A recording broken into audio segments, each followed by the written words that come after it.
Once again, this is Forgotten Florida, and on this episode, Madeline and I are investigating the Wakulla Swamp Volcano.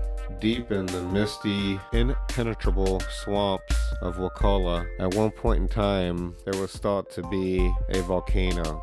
From Native American folklore to New York Times, a volcano was thought to be in Florida, and many tried to find it. In the 1830s, people would report seeing thick black plumes of smoke mingled with white clouds of steam ranging 25 miles southeast of Tallahassee. It was said that if you stood in the cupola of the Capitol building and looked to the south, you could see the red amber glow of the volcano and hear the detonations. The smoke was so prevalent that mariners used it as a source of navigation to get into the St. Marks River. Local folklore around the volcano dates back as far as the Native Americans. Their folklore described it as a home fire set by warriors to guide their lost chieftain home. During the Civil War, Union ships on the way to the blockade of New Orleans anchored off the coast of St. Marks and shelled the area where the smoke was coming from in the swamp. They believed it was the salt mining operations of Confederate soldiers. The locals of the time, and this was around the 1830s, speculated that it could be runaway slaves, or it could be moonshine operations, or it could be trees that had caught fire by lightning, any number of things, but none could explain the longevity of the smoke and fire that was coming up out of the swamp. There were rewards offered by New York publications, and they would send their journalists down and do these little expeditions into the Wakulla Swamp, but there was so many snakes and alligators and stinging insects that they never made it more than about 5 miles into the swamp. At one point in time, a Mr. Martin, a prospector from Georgia interested in mining Florida phosphate, made the discovery of what it really was. He found the surface of the swamp honeycombed with holes made by the fire. They extended for miles and miles,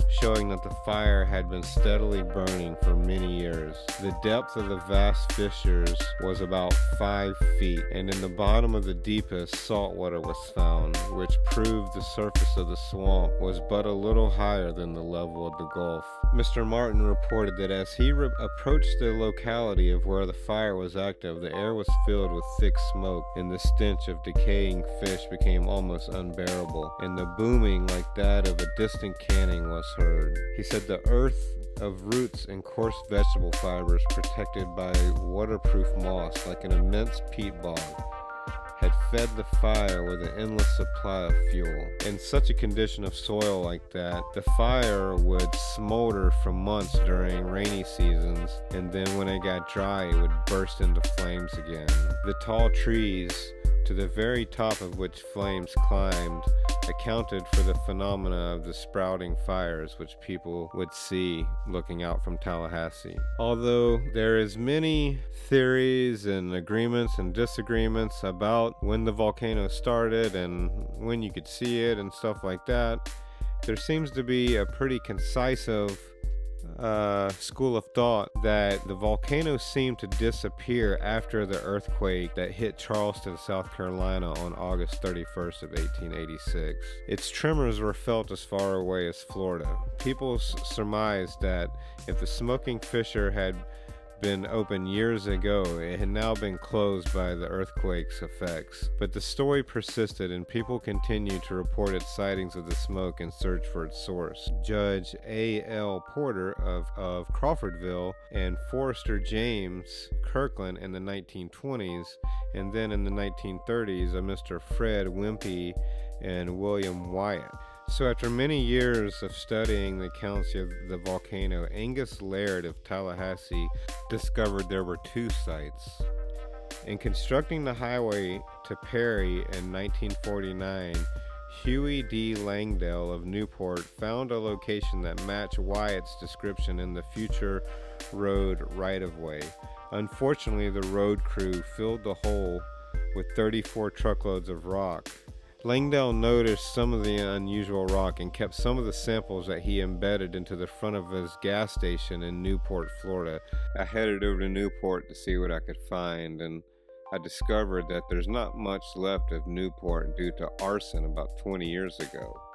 But I found the old gas station, and I also found this house here with limestone built into the walls here, and I'm wondering if this could have been the gas station, and the gas station that I'm seeing here, a later one, a more modern one.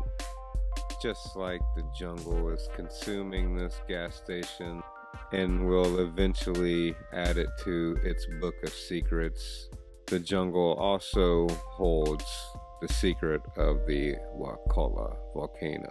If you were to look on USGS map of Jefferson County, its approximate location would be in the section 4S-3E-04 in the Pinhook Springs area. So do you think you can find it? Do you know where it is? Let me know in the comments. And as always, thanks for watching Forgotten Florida. Please like, subscribe, and share, and tell your friends, and help grow this channel. And if you have any ideas for stories, leave those in the comments. I'd love to hear about them.